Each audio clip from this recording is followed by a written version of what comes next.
Maraming pagsubok ang dumaraan sa ating buhay upang tayo maging malakas at manatiling nakatingin sa hinaharap. At may mga bagay rin na hindi mo inaasahang mangyari. Gaya na lamang ni Don na isang matalinong babae at marunong makontento. Hi, Don! Baka si Don. Kaya nga pala. Sa maikling panahon, si Don at Vera ay unti-unti na ngang naging magkaibigan.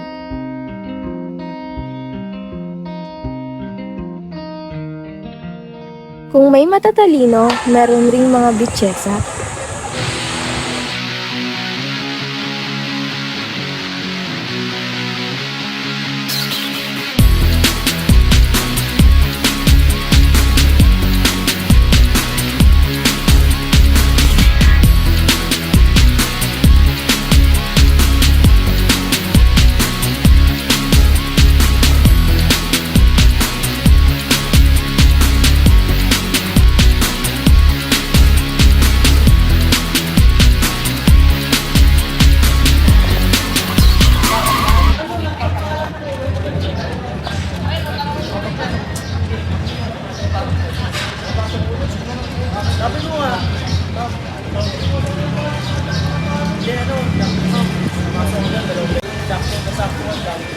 Roma, nerd.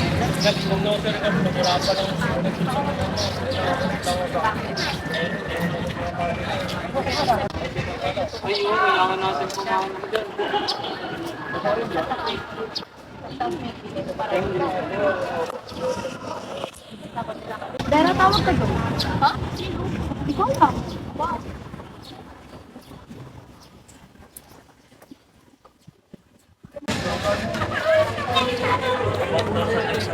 Napatawag niyo raw ako.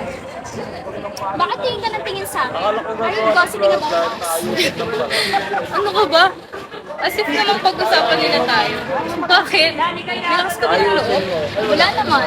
Nagaganda lang ako. Ganun talaga! Sige, wala na ako. Wala na nga eh. Kaya wala na sa akin. Wait lang ah. Sige ka siya. Pagkuha ng atensyon ng grupo ang siyang inaasam ni Vera dahil sa kagustuhan niyang maging kaibigan ito at mapabilang sa kanilang grupo.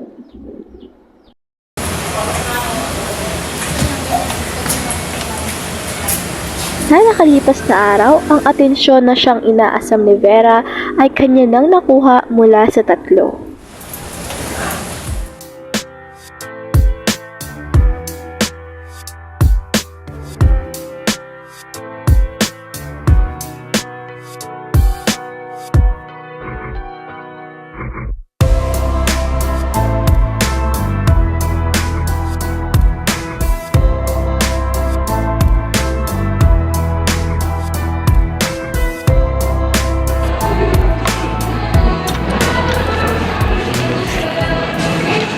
Ay, Vera, may tanong pala ako sa'yo.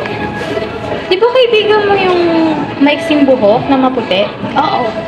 Sino nga uli yun? Ah, si Don? Yeah, Don. Ano meron kay Don? Kwentuhan mo naman kami, di ba? True. Kapira mo ako. Wala naman? namang anong kay Don. Ang alam ko lang, tumira sila sa probinsya eh. Tapos, Tapos, doon nagkaroon siya ng unang kaibigan. wow, province girl pala siya. Pero alam ko rin, nakwento niya na accident yung kaibigan niya. Oh no, what happened? Ang arte, nakakainis. For the English ka naman. Kaya Sabi niya, Nagkaroon kami ng matinding away, tapos nagkasagutan kami. Bigla siyang tumakbo papalayo nun, pero hinabol ko siya. Kaso bigla siyang natalisod, tumama yung ulo niya sa putol at matulis sa punong kahoy. Nagulat ako sa mga pangyayari, nalilito ako nun kasi hindi ko alam yung gagawin ko. Hindi ko alam kung tutulungan ko ba siya o hindi. Kasi baka pag tinulungan ko siya, ako yung masisi. Baka sabihin ako yung pumatay kahit hindi naman. So, if I were her, I will call for help. nakakainis. Ang arte mo, nakakapikon. Mamaya ka na So, ito maago yung excel na sinasabi lang yan. Ako na magtatagalog. Katagalogan Sinasabi lang niya, mo. siyempre, pag kami yun, tatawag kami ng tulong. Kasi True. kaibigan namin yun eh. Kasi we're BFF! Ay, So, yun lang. Tinanong lang namin. ano lang gana? Di ko alam kung sinabi niya ba sa magulang niya o hindi eh. Basta ang sabi niya, nakita niya yung kaibigan niya na na-aksidente sa harap niya. Hindi niya alam kung anong gagawin niya. So, yung pangyayari na ba yun ba yung dahilan bakit parang nerdy type si Don? Oo, parang nag-traumatize yata siya sa nangyari. Kaya siya pumunta dito sa ano. Oh. Ganun pala. Okay.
Don? Ba't ka umiiyak? Kawawa naman yung Don. Sa susunod kasi, pag kumaibigan ka, dapat kilalanin mo.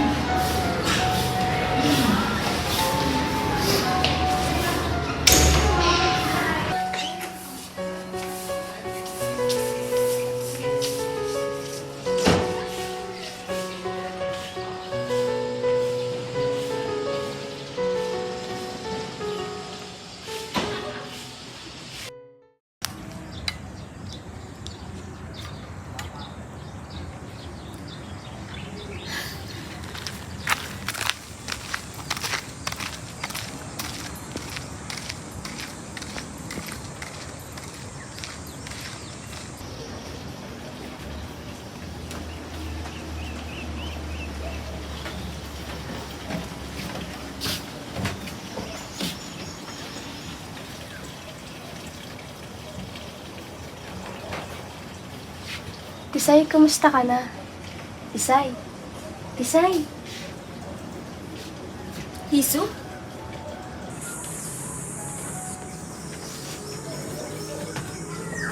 Hisu! Hisu! Hisu! Bakit nandito si Hisu?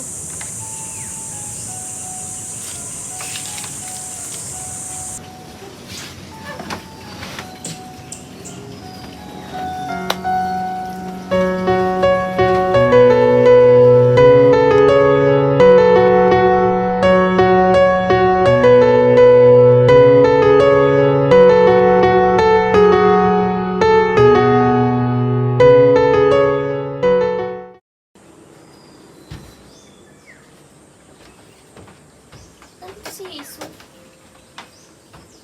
Patay na si Hisu eh.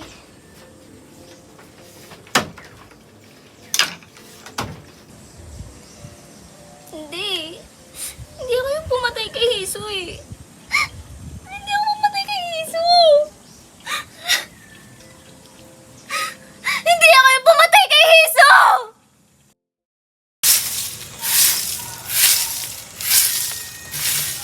Kuya, excuse me po.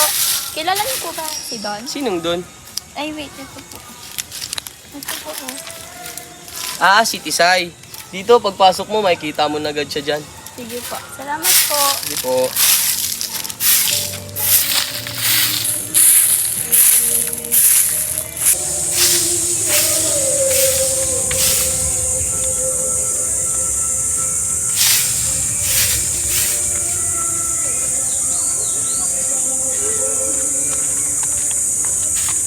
Tisay! Tisay! Naghanap sa'yo.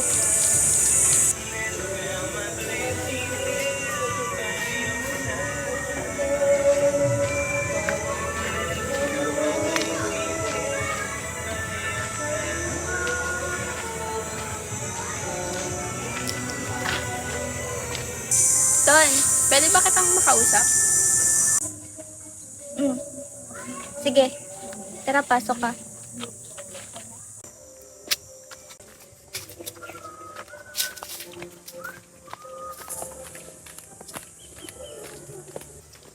Don, kamusta ka na? Simula kasi nung punta ka dito, wala na akong balita sa'yo eh. Okay lang naman ako dito. Dito na din ako nagpapakalma, tsaka baka na din makalimutan yung mga nangyari sa Miguel. Tsaka oo nga pala, pumunta ako dito para humingi ng tawad sa'yo kasi nasira ko yung pagkakaibigan natin. Nasira ko yung tiwala mo. Nung una kasi akala ko okay na lahat. Naging kaibigan ko silang tatlo. Tapos nagtatanong sila sa'yo, akala ko pa naman gusto ka nila maging kaibigan. Hindi ko naman alam na ganun yung mangyayari. Sorry, Don. Ayaw mo na yun. Wala naman na sa akin yun, tsaka dahan-dahan ko na din kinakalimutan yung mga nangyari dati. Sana ganun ka din. Sana kalimutan mo na din yun. Sorry talaga, Don.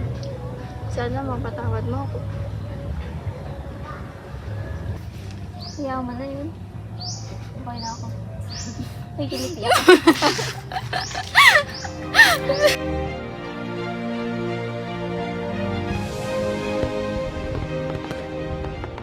Salamat, Tisay.